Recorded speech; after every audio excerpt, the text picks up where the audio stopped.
अरूश सलाम फेरकर काफी देर से तस्बीह पढ़ रही थी। मोबाइल की बेल पर उठकर टेबल से मोबाइल उठाया। नंबर देखकर चेहरे पर मुस्कुराहट दौड़ गई। शाह, आप खैरियत से पहुंच गए थे? सफर में कोई परेशानी तो नहीं हुई? वो पूछ रही थी। नहीं मेरी जान, सफर बहुत दुश्वार गुजार था। शाह गंभीर आवाज में बोला। क्यों? अरूश बेसाख्ता बोली। तुम्हारी याद सताती रही, एक मिनट भी सुकून से नहीं गुजरा। वो बेचारगी से बोला। उसकी आवाज में मुस्कुराहट का तासुर था। मुझे भी पूरी रात नींद नहीं आई, आपकी बातें याद आ रही थी। सुबह के वक्त आंख लगी, वो धीमे लहजे में बोल रही थी। तुम अपनी नींदें खराब मत करो, मैं पूरी कोशिश करूंगा जल्द से जल्द वापस आ जाऊं। वो मजबूत लहजे में बोला। शाह, जब तक डॉक्टर्स खुद ना भेजें तब तक आप कोई भी कोशिश नहीं करेंगे? अरूश फौरन से बेशतर बोली। एक तो मेरे बेबस होने से सबको मौका मिल गया है, यहाँ मखतूम शाह मुझ पर हुक्म चला रहा है, वहां से तुम। शाह खफगी से गोया हुआ। हम सब आपको मुकम्मल सेहतयाब होना देखना चाहते हैं। आपको हमारा प्यार भी बुरा लग रहा है? वो ताज्जुब से बोली। बाकी सबकी छोड़ो, तुम अपनी बात करो। मुझे कितना चाहने लगी हो? शाह ने यकदम बात बदली। खुद से भी ज्यादा, अरूश बेसाख्ता बोली। फिर झिनप गई। शाह ने कहा लगाया। इजहार मोहब्बत में शर्माने वाली क्या बात है? तुम महबूबा नहीं, मेरी बीवी हो। बीवी पर तो खुलम खुला इजहार भी जायज है। इस तरह हस्बैंड वाइफ के दरमियान मोहब्बत बढ़ती है। शाह ने दूर बैठकर भी उसकी झिनप महसूस कर ली थी। हस्बैंड वाइफ की मोहब्बत इजहार की मोहताज नहीं होती, ये तो खुद ब खुद ही पिनपने लगती है। अरूश धीमे लहजे में बोली। वाओ, मेरी दब्बो सी बीवी को तो बड़ी बड़ी बातें करना आ गई हैं, कभी तो नजर भी नहीं उठाई जाती थी। शाह खासा महफूज हुआ। आपकी सोहबत का असर है, वो तुर्की बतुर्की बोली। शुक्र है, असर मुस्बित है, वो जो मानी लहजे में बोला। अरूश समझकर मुस्कुराई। वो दोनों तरोताजा सजे संवरे एक साथ चलते हुए डाइनिंग रूम में पहुंचे थे। मीर सजावल ने अपनी ख्वाहिश पर जरताज के लिए शॉकिंग पिंक और लाइट पिंक के इम्तिजाज का ड्रेस मुंतखब किया था। वो अपनी स्किन से मिलते जुलते रंग के सूट में बला की पुरकुशिश लग रही थी, मगर चेहरे पर सोगवारी छाई हुई थी। पूरा खानदान ही डाइनिंग रूम में मौजूद था। इन दोनों को देखकर सिवाय फायजा बेगम के सबके चेहरे खुल गए। उन्होंने जरताज के भीगे बालों को नफरत से देखा। मीर ने बुलंद आवाज में सलाम किया, जबकि जरताज की आवाज मामूल से भी धीमी थी। वो दोनों बराबर चेयर पर बैठ गए। मीर ने सबसे पहले जरताज की प्लेट में आमलेट डाला। उसका ध्यान खुद से ज्यादा जरताज के नाश्ते पर था। वो गाहे बगाहे कुछ न कुछ जरताज के सामने रख रहा था। यही अंदाजे फिक्र फायजा बेगम को बुरी तरह खटक रहा था। गुड मॉर्निंग भाभी, नई जिंदगी की पहली सुबह बहुत बहुत मुबारक हो। रानिया ने झुककर जरताज के कान में सरगोशी की। जरताज मुस्कुरा कर रह गई। मीर साईं, शाम के इंतजामात पर एक नजर डाल लेना, ऐसा ना हो कोई कमी रह जाए, और तुम बाद में हम सब पर बरसो। मीर जाफर ने शिगुफ्ता लहजे में कहा। कोई कमी रहने का सवाल ही नहीं उठता, फिर भी मैं देख लूंगा। मीर ने चाय का सिप भरते हुए जवाब दिया। ओके, आप सब नाश्ता करें, मैं अब मर्दाने में जा रहा हूँ। देखूं मेहमानों की तवाज़े किस तरह हो रही है। वैसे तो गजनफर भाई वहां मौजूद हैं। मीर जाफर घूम कर आए और जरताज के सर पर हाथ रखा। भाभी, जल्दी से वॉच दिखाएं, पूरे गांव में आपकी मुंह दिखाई के चर्चे हो रहे हैं। हमें तो सजावल भाई ने झलक भी नहीं दिखाई थी, फिर भी रात से बार बार नजरों के सामने आपकी वॉच घूम रही है। रानिया मीर जाफर के निकलते ही बेसब्री से आंखें गोल गोल घुमाकर बोली। जरताज ने झिझकते हुए अपनी नाजुक कलाई उसके सामने बढ़ाई। वाह, बहुत खूबसूरत है, जितना सोचा था उससे भी ज्यादा, मगर मगर मगर आपके हाथों से ज्यादा नहीं। वो खिलखिला कर हंसी। जरताज का चेहरा शर्म से सुर्ख पड़ गया। बस बस, अब नजर मत लगा देना, इनकी नई नई शादी हुई है। हुनैन ने शरारत से टोका। हाँ, मेरी नजर वैसी नहीं है, उसने नाक चढ़ाई। ना बाबा, कैसी भी हो, लेकिन तुम मेरी दुल्हन की ज्यादा तारीफें मत करो। पहले ही नाजुक सी है बेचारी, उसे कुछ हो मैं बर्दाश्त नहीं कर सकता। मीर सजावल मसनूई संजीदगी से बोला। सजावल भाई, आपको तो बस मेरी टांग खींचने का मौका चाहिए। वो फौरन बुरा मान गई। मीर साईं, अभी से इतना सर पर मत चढ़ाओ कि बाद में उतारना मुश्किल हो जाए। फायजा बेगम बिलाखर बोल पड़ी। अम्मा, कौन कमबख्त उतारना चाहता है? मैं तो चाहता हूं ये जिंदगी भर मेरे सर पर यूं ही सवार रहें। उसने मोहब्बत पाश नजरों से जरताज को देखा। करो चौंचले, हमें क्या, बाद में खुद ही सर पकड़ के रोगे। वो मुंह बनाकर बोली, ए लड़की, जाओ मेरे रूम से बीबी की चादर लेकर आओ। मीर सजावल ने बर्तन समेटती मुलाजमा को हुक्म दिया। क्यों, ये कहाँ जा रही है? फायजा बेगम को फिर मरोड़ उठा। डॉक्टर के पास ले जा रहा हूं। बेगम साहिबा की तबीयत नासाज है, मीर सजावल धीरे से खुंकारते हुए बोला। जरताज ने चौंक कर सर उठाया। मीर सजावल ने उसे आंखों ही आंखों में चुप रहने का इशारा किया। कल तक तो ठीक थी। मुझे तो अभी भी ठीक ठाक लग रही है। क्या हुआ है तबीयत को? फायजा बेगम मशकूक हुई। टेम्परेचर हो गया है, शायद थकन की वजह है। डॉक्टर चेकअप करके मेडिसिन लिख देगी तो आराम आ जाएगा। फिर शाम को वलीमा भी है, ज्यादा बीमार ना हो जाए। वो फिक्रमंदी से बोला। फायजा बेगम बेटे का मुंह देखकर रह गईं। वो माँ थी, बेटे का झूठ सब जानती थी। आपने झूठ क्यों बोला? मैं तो बिल्कुल ठीक हूँ। जरताज फ्रंट सीट पर बैठते ही बिगड़ कर बोली। यार, पूरा दिन तुम्हारे साथ गुजारना चाहता था। देख रही हो घर में कितना रश लगा हुआ। मैं कैसे तुम्हें अपने साथ रखूं? दिन में तुम्हें लेकर रूम में भी नहीं रह सकता। उसने जरताज के शाने पर बाजू फैलाकर मानी खेज अंदाज में बताया। शाम में वलीमा है। मैं सबकी मौजूदगी में रात तक तुम्हें देखने के लिए भी तरस जाता, इसलिए बहाना बनाकर लाया हूं। फार्म हाउस पर हमें डिस्टर्ब करने वाला कोई नहीं होगा। मीर ने गहरी नजरों से जरताज को देखा। अच्छा था ना, इस बहाने ही सही मैं पूरा दिन आपसे दूर रहती। आपकी मौजूदगी मेरे लिए नाकाबिले बर्दाश्त है। जरताज ने विंड स्क्रीन पर नजर जमाए साफ गोई से कहा। मगर अब तो जिंदगी भर का साथ है, मजबूरन ही सही बर्दाश्त तो करना होगा। मीर ने हल्के फुल्के अंदाज में कहते हुए उसका गाल छुआ। दिलबर साईं, प्लीज तुम चादर से चेहरा कवर कर लो। आपको अब भी ये सब मजाक लग रहा है, क्योंकि जो आपके दिल ने कहा वो आपने किया, जो आपने चाहा वो पा लिया। मगर अल्लाह का इंसाफ अभी बाकी है और मुझे इस पर पूरा भरोसा है।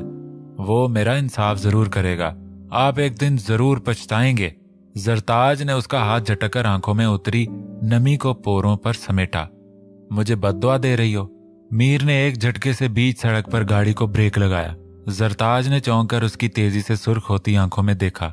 बद्दुआ ही समझ लें। आपने मेरे साथ जो किया है उसके बाद सिर्फ दिल से बद्दुआ ही निकल सकती है। वो हदे दर्जा बेमुरव्वत हो रही थी। मीर ने उसका जवाब पर मुकम्मल खामोशी अख्तियार कर ली और गाड़ी वापस हवेली के रास्ते पर डाल दी। हवेली के पोर्च में पहुंचकर उसने फ्रंट सीट को अनलॉक किया। जरताज खामोशी से उतरकर अंदर की तरफ बढ़ गई। अरूश, क्या कर रही हो? रुखसाना दरवाजा नॉक करके अंदर चली आई। नमाज पढ़ रही थी खाला जान। फ्री होकर नीचे आने ही वाली थी। अरूश ने बेड से उठने की कोशिश की। अरे बेटा बैठी रहो, मैं तो ये पूछने आई थी, शाम को हम सभी मीर सजावल की रिसेप्शन में शिरकत के लिए जा रहे हैं। समीना भी जाएगी? जी, अम्मी ने मुझे बताया था। मीर सब्तीन इसके लिए अलहदा कार्ड दे गया था। तुम भी तैयारी कर लो, हम लोग जरा जल्दी जाएंगे। रुखसाना बेगम अपने प्रोग्राम से आगाह कर रही थी। अरूश चंद सानिये खामोश रही, फिर संभल कर बोली।